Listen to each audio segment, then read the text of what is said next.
Hi guys, welcome to this video. I'm really excited to make it. It has been about a month in the works that I've wanted to make a Q&A video because so many of you have asked me about my personal planets and how to know what video to watch for your specific situation, whether it should be your sun sign or your moon sign or your rising sign, and a little bit about the decks that I use and why I chose to work with them. So I thought I would do just a quick Q&A video that lets you know all about these magical, wonderful things. Now I'm playing with my hair because it's just feeling crazy today. So let's start this little chat with a little bit about my signs so that you guys know. I am a Leo sun. Anybody who watches my Leo videos will know that. I am a Sagittarius rising, and I have my moon in Virgo. So those are the three dominant energies in my chart. I also have a lot of Scorpio in the deeper, darker planets. Now the lighting is going to be a little crazy right now because the sun is coming in directly in front of me. So sorry if it gets a little crazy and bright in here, all right? But back to the topic. A lot of Scorpio in my chart. I have a lot of Leo in my chart.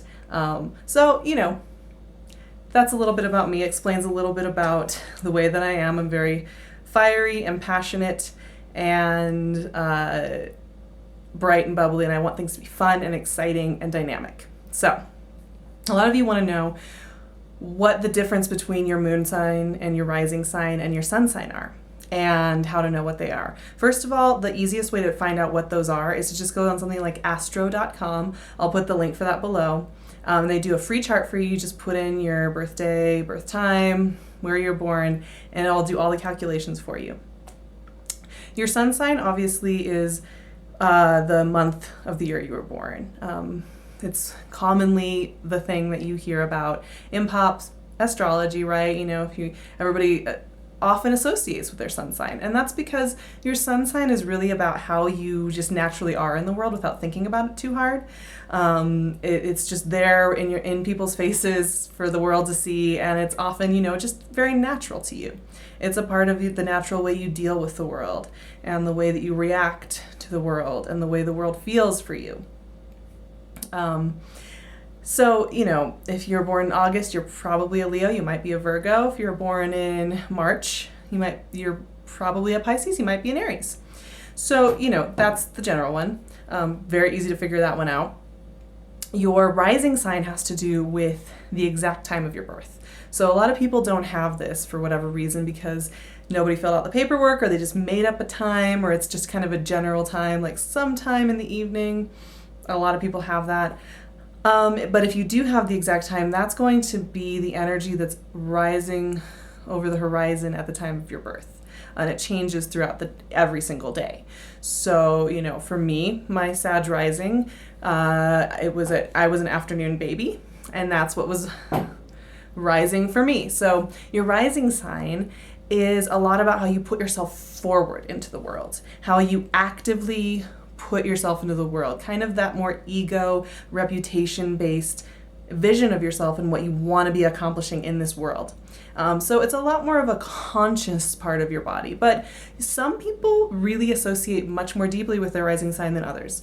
I personally actually have a lot of connectedness with my rising sign. There's a number of reasons for that in my chart. So, you know, for me, honestly, my rising and my sun are probably the two most, they're almost equal as far as the influences they have on me and how I go about my day and my life. Now, your moon sign is where the moon is at the time of your birth, the day of your birth, and that changes about every 2.5 days signs, the moon does. So, you know, that one's a little easier to figure out. And, you know, the moon sign is really about your internal process, your emotional process, kind of the shadow side, not the stuff that you put out there on the front page. It's kind of more the deep, dark interior world. And it's not just dark, it's also just how you handle your emotions, how you keep a hold of yourself in a world of chaos. You know, for me, having a Virgo moon, you know, on the outside, I'm very flamboyant and loud and laughter-filled and easygoing, but when it comes time to come home, like, I have to have a tidy house.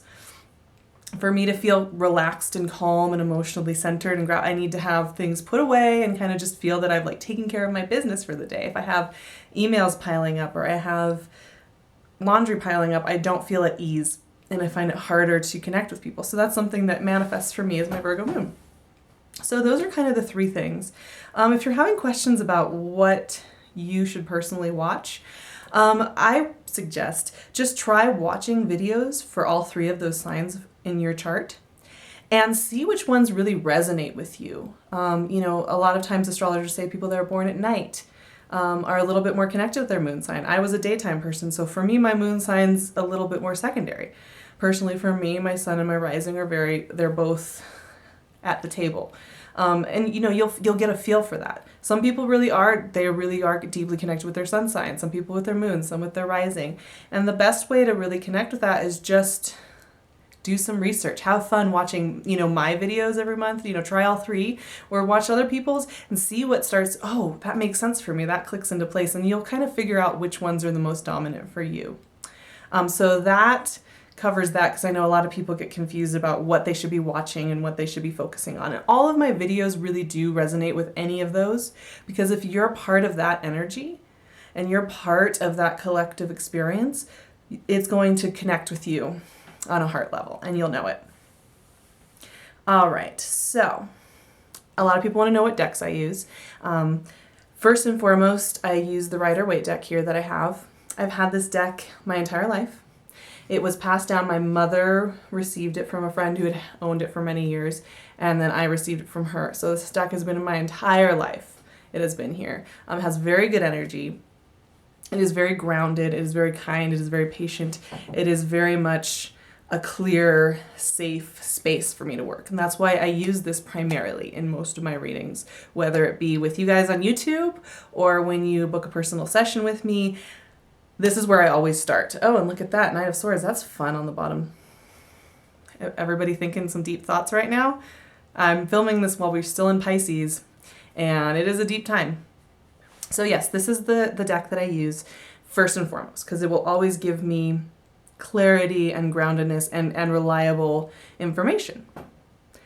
You know, when I'm doing something a lot more emotional and I'm working with somebody who has a lot of deep emotional questions, I like to use my Cosmic Tarot deck. Oh wait, this is not the Cosmic. Sorry, wrong one. God, look at me. I like to use my Cosmic Tarot. This is by a German artist. It's beautiful. It's very emotive. Like here on the bottom of the deck, we have the Princess of Cups. It's very gentle and soft. Anybody who watches my monthly videos will see that I use these often as clarifiers at the end of a video because it's a little bit more heart-centered and less grounded, and so it's really good for getting maybe some of that. Ooh, Two of Cups, guys. I'm just playing with these cards right now. I can't help it. It gets more of the emotive side of things rather than that grounded, earthy energy that I get from my Rider-Waite deck. So I really love my Cosmic Tarot. And my sister just gifted me the Lenormand deck, which I featured in the March readings. It's a very strange deck. In fact, you know, here's this right here. But let me see if I can find it's very dark.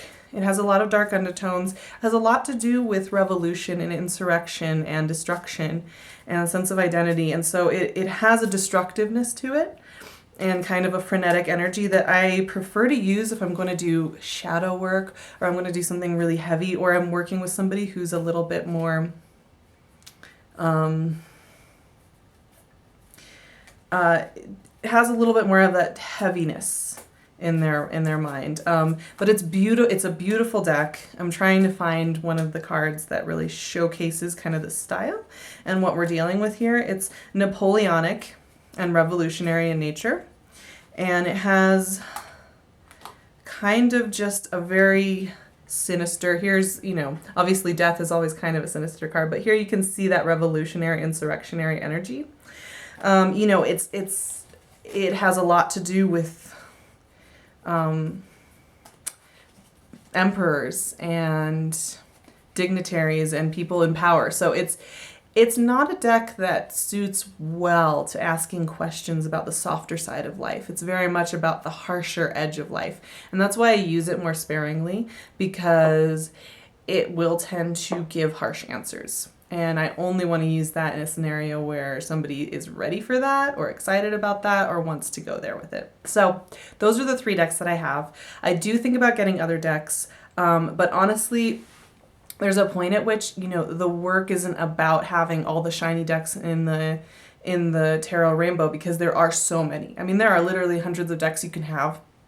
And for me, if I could just have one, it would always be this deck, because it has such good energy karmically, and it has served me so well. And you don't need anything more than that, because when you're doing work like this, it really is about connecting at a deeper level with the collective experience, with emotional experience, with my clients, and with the entire process. It isn't about having a whole bunch of shiny props to do the work. So, you know, I got the Cosmic Tarot, and I was gifted the Lenormand, and I do like them, and they do give a different energy, but I don't think it's necessary to have 5 different decks to do the work. I just don't. And that's my own personal opinion. I think it's great if you want to play with different decks. I know a lot of you do your own readings and do your own cards, and I'm sure and you know, we all connect with different imagery quite differently. I think those are all the big questions for right now, but you know, if you have more questions for me, I'd be happy to do another Q&A video that kind of goes into, you know, if you're interested in how a reading goes with me. You know, if you sign up for one of my personal readings, what does that involve? What is my process? How do I get the answers? Any of those kind of questions, I would be happy to do another Q&A video. I'll leave my email below and my website below, so you can check those out if you have more questions about any of that. And I'm going to start filming the April videos very soon for 2017. So keep an eye out for those. And by the way, I am wearing jewelry, handmade jewelry by one of my very, very dear friends. She runs a jewelry company called Pink Moon 422. It is gorgeous. Everything she makes is handmade with real metals. What I'm wearing right now is Herkimer diamonds with rose gold throughout, rose gold filled. Beautiful. These have such good clarifying energy. She does a lot with amethyst and with different geodes and pendants. It's very powerfully positive. She can tell you all about what these good things do. I'm going to leave her Etsy shop link below so that you can go check out her shop, because it is amazing. And I cannot say enough good things about the work she does. And like I said, everything is handmade, and you know, you can just get the glimmer of this. It's so beautiful. I want to buy everything that she has, so please check her out if you want to have some really good, positive, kind energy sent your way. Her prices are amazing too. She is just an amazing jewelry maker, and I think you should really check her out. Other than that, I will see you guys for the April videos, and I hope that this was helpful and it kind of gave you an insight into my process and what I think about all this work. And I hope that you're having an amazing, magical time right now. I know life is just kind of a chaotic, crazy mess, and none of us know what's coming next, but I know that you guys have a lot to bring to this world, and I'm excited to be a part of the process of bringing all of us up to the next level. So I will see you guys very soon. Love you. Bye.